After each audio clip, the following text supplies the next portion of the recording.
오늘도 하나님이 주신 말씀을 정직하게 들으며 우리에게 주신 길을 담대하게 걸어가길 원합니다.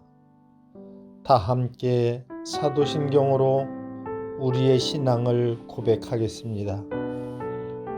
전능하사 천지를 만드신 하나님 아버지를 내가 믿사오며 그 외아들 우리 주 예수 그리스도를 믿사오니 이는 성령으로 잉태하사 동정녀 마리아에게 나시고 본디오 빌라도에게 고난을 받으사 십자가에 못 박혀 죽으시고 장사한 지 사흘 만에 죽은 자 가운데서 다시 살아나시며 하늘에 오르사 전능하신 하나님 우편에 앉아 계시다가 저리로서 산자와 죽은 자를 심판하러 오시리라.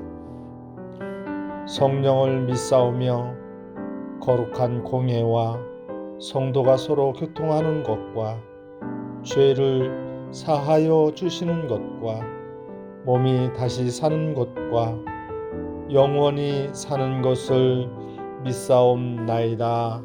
아멘.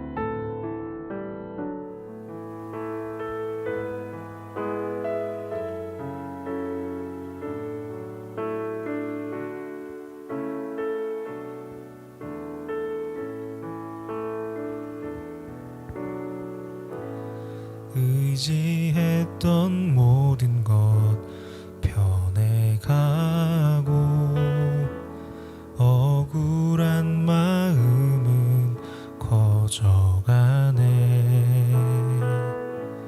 부끄럼 없이 살고 싶은 마음 주님 아시네.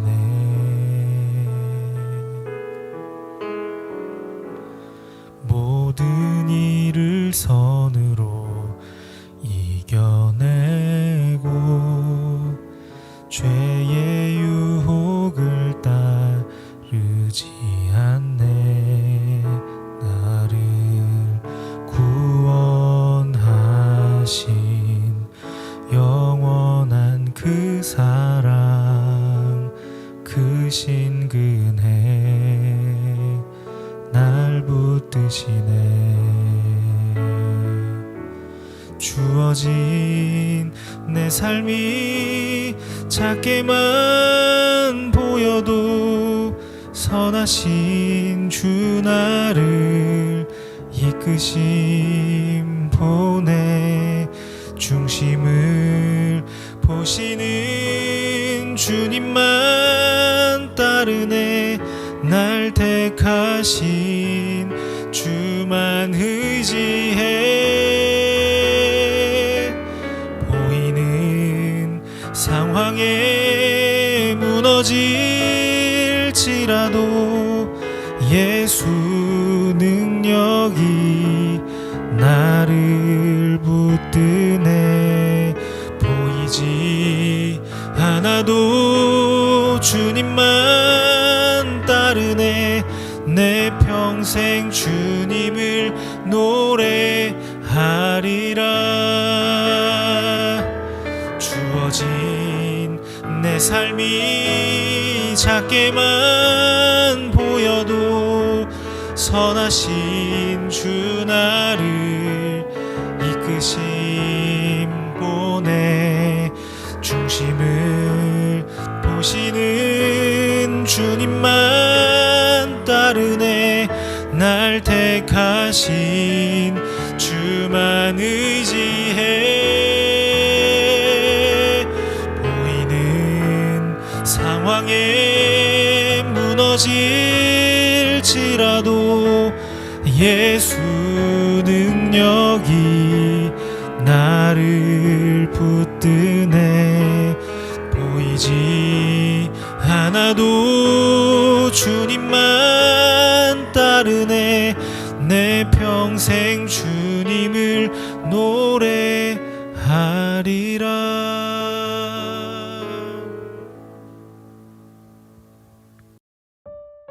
오늘 우리가 함께 나눌 말씀은 고린도전서 12장 1절부터 11절입니다. 형제들아, 신령한 것에 대하여 나는 너희가 알지 못하기를 원하지 아니하노니 너희도 알거니와 너희가 이방인으로 있을 때에 말 못하는 우상에게로 끄는 그대로 끌려갔느니라. 그러므로 내가 너희에게 알리노니 하나님의 영으로 말하는 자는 누구든지 예수를 저주할 자라 하지 아니하고 또 성령으로 아니하고는 누구든지 예수를 주시라 할 수도 없느니라. 은사는 여러 가지나 성령은 같고 직분은 여러 가지나 주는 같으며 또 사역은 여러 가지나 모든 것을 모든 사람 가운데서 이루시는 하나님은 같으니 각 사람에게 성령을 나타내심은 유익하게 하려 하심이라.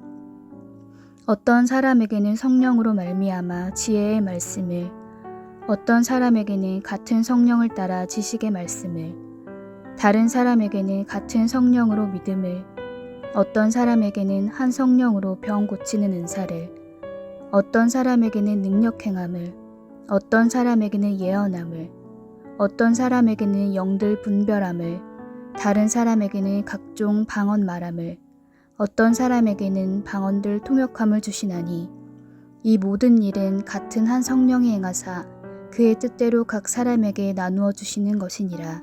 아멘. 반갑습니다. 오늘 고린도전서 12장 1절부터 11절을 중심으로 섬김과 유익이라는 주제의 말씀을 함께 나누겠습니다.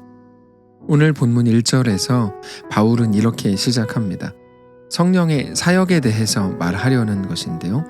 형제들아, 신령한 것에 대하여 나는 너희가 알지 못하기를 원하지 아니하노니 너희도 알거니와 너희가 이방인으로 있을 때 말 못하는 우상에게로 끄는 그대로 끌려갔느니라. 성도들이 예수님을 모를 때, 이방인으로 있을 때 그들은 모두가 우상의 이끌림을 받았습니다. 사실 오직 한 분 하나님 외에 다른 신은 없습니다.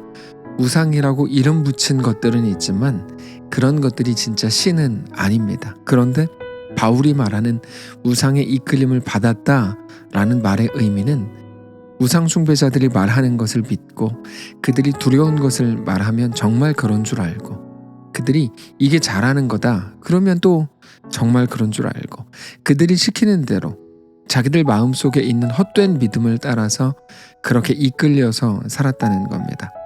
그런데 하나님의 성령이 그 속에 임재하시는 사람은 예수님은 저주받은 사람이다 라고 말할 수 없고 예수님을 오직 주님이라고 부른다는 거죠. 3절입니다. 그러므로 내가 너희에게 알리노니 하나님의 영으로 말하는 자는 누구든지 예수를 저주할 자라 하지 아니하고 또 성령으로 아니하고는 누구든지 예수를 주시라 할 수 없느니라. 이 저주할 자라는 말은 사실 신에게 바쳐진 사람이라는 말입니다. 예수님이 신에게 제물로 바쳐졌다고 믿은 거죠. 그러나 예수님은 신에게 바쳐져서 죽임을 당한 게 아니라 오히려 주님이시다 이렇게 말하는 거죠. 우리 모두를 구원하시기 위해서 하나님이신 예수님께서 이 땅에 오셔서 우리를 구원하시고 살리신 거죠.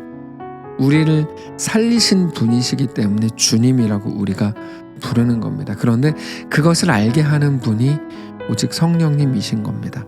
그러면서 오늘 본문에서 본격적으로 성령님에 대해서 소개하시는데 4절을 보시면 은사는 여러 가지나 성령은 같고 이렇게 말합니다. 우리 한국교회는 은사에 대해서 조금 왜곡된 시선을 가지고 있는 게 사실입니다.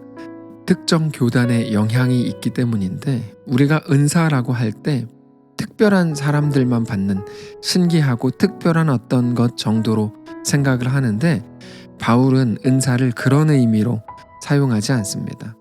오히려 모든 그리스도인에게 하나님이 성령을 통해서 값없이 주시는 선물이라는 의미로 사용합니다. 그런데 그 은사가 여러 가지라고 말하죠.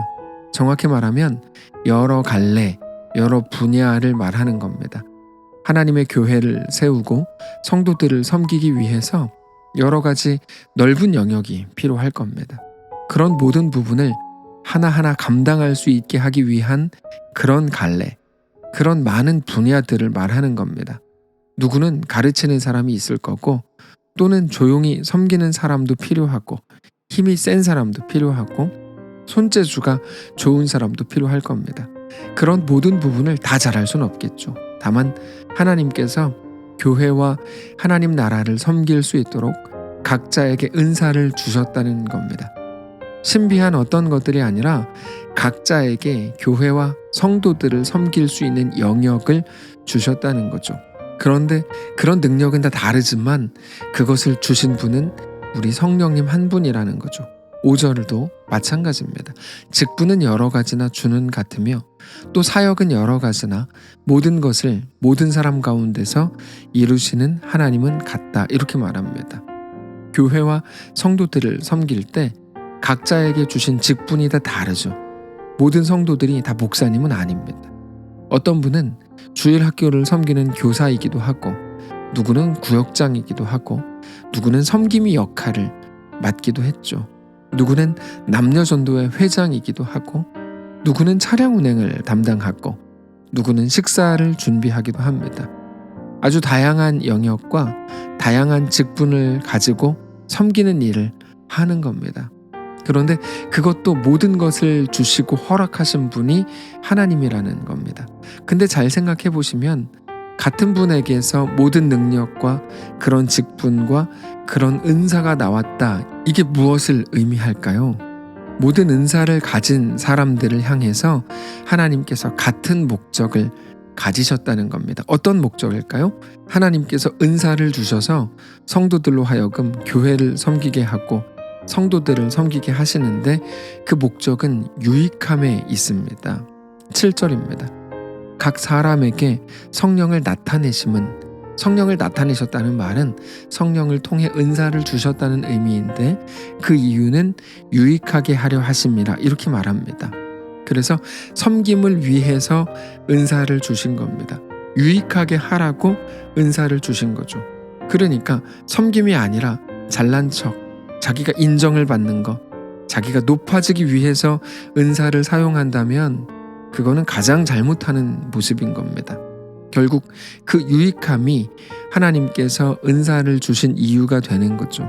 그 섬김을 위해서 유익하게 섬기라는 목적을 두고 하나님께서 어떤 사람들에게는 지혜롭게 말할 수 있는 은사를 주셨고 어떤 사람에게는 지식을 능하게 하시는 은사를 주셨습니다. 8절입니다.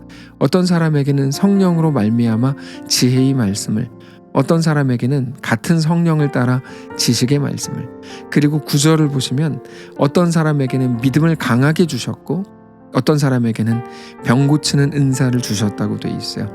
다른 사람에게는 같은 성령으로 믿음을, 어떤 사람에게는 한 성령으로 병 고치는 은사를. 그래서 이런 거 무시하면 안 됩니다. 지금 이 시대에도 이런 일들이 얼마든지 일어날 수 있습니다. 구약 시대에만 있었던 거 아닙니다. 10절도 계속 볼까요?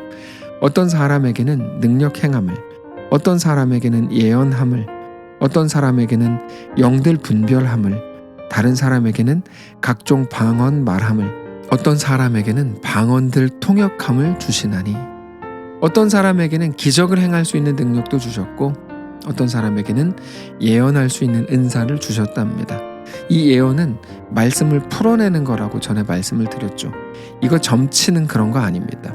어떤 사람들이 교회 내에서 점 보는 것처럼 무당 같은 짓들을 하는 교회도 있고 그런 짓을 하는 무리들이 있는데 그런 거 아닙니다.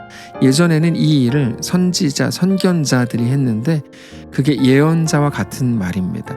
말씀 사역을 감당하는 사람들이 지금 그 일을 하는 거죠. 어떤 사람에게는 그리고 영들 분별함을 주셨다라고 되어 있는데요. 초대교회 때는 아직 신약 성경이 기록되지 않았던 시대입니다. 그래서 말씀의 체계가 정확히 잡혀있지 않았기 때문에 거짓 선지자들을 구별할 방법이 별로 없었습니다. 성경이 기록된 지금도 거짓 선지자들이 판을 치고 있는데 그 시대는 말할 것도 없었습니다. 그래서 하나님께서 특별하게 영 분별의 은사를 주신 사람들이 있었습니다. 지금은 그것도 말씀 사역을 통해서 감당하게 하시죠. 그리고 어떤 사람에게는 각종 방언 말함을 은사로 주셨다 이렇게 하는데요. 고린도 교회는 이방인들로 구성된 교회였습니다. 그래서 언어를 통일하는 것이 굉장히 중요한 문제였죠. 언어를 통일한다는 것은 내가 모르는 언어를 배워서 한 언어로 사용했다는 말이 아니고 말씀을 가르치고 해석하기 위해서 언어를 최대한 다양하게 사용할 수 있어야만 했다는 거죠. 여기에서 방언이라고 할 때 어떤 사람들이 랄랄라 거리는 것을 생각할지 모르지만 그것보다도 바울은 각 지역의 언어를 말하는 겁니다. 그리고 또 어떤 사람들에게는 방언들 통역함을 주셨다고 돼 있죠. 방언의 은사가 공부를 통해서 얻는 게 아니고 성령의 능력으로 얻은 것이기 때문에 방언을 하는 사람조차 그 뜻을 모릅니다. 그래서 어떤 사람들에게 하나님께서 통역의 은사를 주신 겁니다.